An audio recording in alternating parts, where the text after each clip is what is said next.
Pinnelli EVM ధ్వంసం కేసుపై నేడు ఏపీ హైకోర్టులో విచారణ జరగనుంది. నేటితో ఆయన మధ్యంతర బెయిల్ గడువు ముగినుంది. కోర్టు ఆదేశాలతో నర్సరావుపేట ఎస్పీ ఆఫీసులో సంతకం చేస్తున్నారు పిన్నెల్లి. ఇవాళ ఆయన కోర్టు ముందు హాజరు కావాల్సి ఉంటుంది. అయితే పిన్నెల్లి ముందస్తు బెయిల్పై ఇప్పటికే సుప్రీంకోర్టు తీవ్ర వ్యాఖ్యలు చేసింది. పిన్నెల్లికి మధ్యంతర బెయిల్ మంజూరు చేయడమంటే వ్యవస్థను పూర్తిగా అవహేళన చేయడమేనని వ్యాఖ్యానించింది సుప్రీంకోర్టు. సుప్రీం వ్యాఖ్యలతో పిన్నెల్లికి కోర్టులో ఊరట ఉండకపోవచ్చని అభిప్రాయపడుతున్నారు న్యాయవాదులు.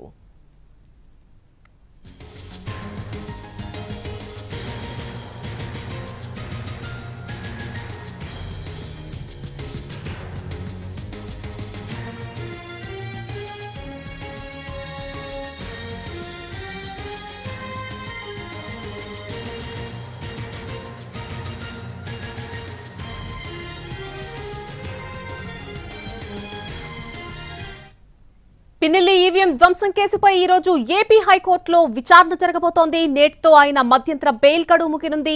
కోర్టు ఆదేశాలతో నర్సరావుపేట ఎస్పీ ఆఫీసులో సంతకం చేస్తున్నారు పిన్నెల్లి. ఇవాళ ఆయన కోర్టు ముందు హాజరు కావాల్సి ఉంటుంది. అయితే పిన్నెల్లి ముందస్తు బెయిల్పై ఇప్పటికే సుప్రీంకోర్టు కొన్ని తీవ్ర వ్యాఖ్యలు చేసింది. మరి కాసేపట్లోనే హైకోర్టులో ఈ పిటిషన్ కు సంబంధించి విచారణకు రాబోతోంది. పూర్తి అప్డేట్ మా ప్రతినిధి కృష్ణ అందిస్తారు. కృష్ణ, పిన్నెల్లికి మధ్యంతర బెయిల్ మంజూరు చేయడం అంటే వ్యవస్థను పూర్తిగా అవహేళన చేయడమని ఇప్పటికే సుప్రీం కొన్ని వ్యాఖ్యలు చేసింది. నేపథ్యంలో పిన్నెల్లికి కోర్టులో ఊరట ఉండకపోవచ్చని కూడా న్యాయవాదులు చెబుతున్నారు. పూర్తి అప్డేట్ ఏంటి ఈ విషయానికి సంబంధించి?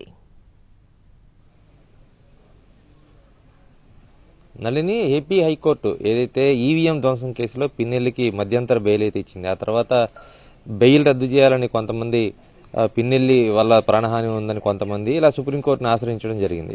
సో ఈ నేపథ్యంలో ఈ రోజుతో అయితే సుప్రీంకోర్టు ఇచ్చినటువంటి గడువు కానీ, హైకోర్టు ఇచ్చినటువంటి మధ్యంతర బెయిల్కి సంబంధించిన వ్యవహారం కానీ ఈ రోజుతో అయితే మొత్తంగా సమయం అయితే క్లోజ్ అయిపోతుంది. సో ఈరోజు మళ్ళీ మధ్యంతర బెయిల్ కాకుండా పూర్తి స్థాయిలో బెయిల్ సంపాదించడానికి పిన్నెల్లి రామకృష్ణారెడ్డి సంబంధించినటువంటి అడ్వకేట్స్ ప్రయత్నం చేస్తున్నారు. ఇది ఇలా ఉంటే ఈ రోజు సాయంత్రం లోపు కోర్టు ఇచ్చినటువంటి గడువు ముగుస్తుంది కాబట్టి ఖచ్చితంగా ఈవీఎం ధ్వంసం కేసుతో పాటు ఇతరత్ర ఏవైతే హత్యాయత్నం కేసులు ఉన్నాయో, అటెంప్ట్ మర్డర్ కేసులు ఉన్నాయో, దీనికి సంబంధించినటువంటి వ్యవహారంలో పిన్నెల్లి రామకృష్ణారెడ్డిని ఖచ్చితంగా అదుపులోకి తీసుకుంటారు, అరెస్ట్ చేస్తారనేటువంటి ప్రచారం జరుగుతుంది.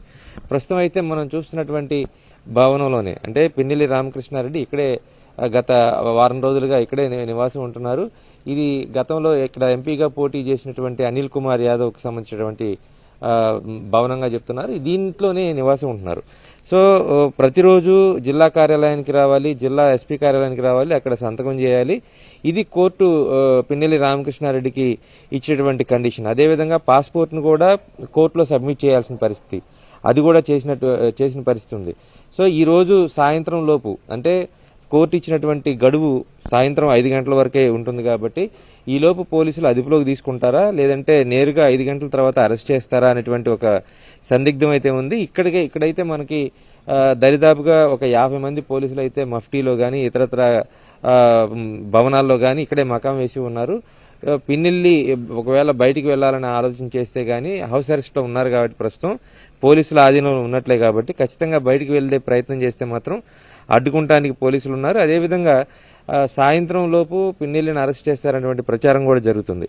ఈలోపు పిన్నెల్లి రామకృష్ణారెడ్డికి సంబంధించినటువంటి అడ్వకేట్స్ కానీ లేదంటే ఎలాంటి ప్రయత్నం చేస్తారు, హైకోర్టులో ఒకవేళ బెయిల్ పిటిషన్ వేస్తే సుప్రీంకోర్టు వ్యాఖ్యానించిన విధంగా, అంటే ఈవీఎం ధ్వంసం కేసుని చాలా సీరియస్ గా తీసుకుంది సుప్రీంకోర్టు. ఇలాంటి పనులు చేస్తే ప్రజాప్రతినిధులకి ముందస్తు బెయిల్ ఎందుకు ఇవ్వాలి అనేటువంటి విధంగా వ్యాఖ్యలు చేసినట్టుగా కూడా సమాచారం ఉంది. ఇలాంటి పరిస్థితుల్లో ఈవీఎం ధ్వంసం కేసులో అయితే మరొకసారి విచారణ జరుగుతుంది. హైకోర్టు ముందస్తుగా ఇచ్చినటువంటి బెయిల్ అయితే మధ్యంతర బెయిల్ అయితే ఉందో అది రద్దయిపోతుంది కాబట్టి ఈ రోజుతో. దాని తర్వాత ఫర్దర్ గా కోర్టు ఎలాంటి నిర్ణయాలు తీసుకుంటుంది, ఎలాంటి తీర్పులు ఇస్తుంది అనేటువంటి ఒక అంశం.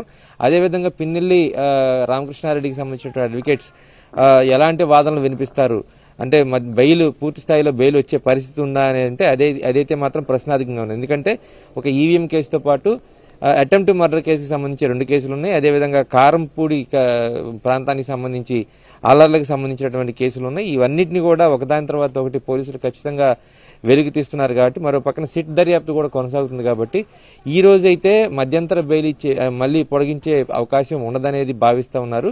అయితే పూర్తి స్థాయిలో బెయిల్ కోసం ఆ అడ్వకేట్స్ తమ వాదన ఎలా వినిపిస్తారు, ఎలాంటి వాదన వినిపిస్తారు, దాంట్లో కోర్టు అగ్రీ అవుతుందా లేదనేటువంటి అంశం మాత్రం సందిగ్ధంగా ఉంది. Right Krishna, thanks for the update.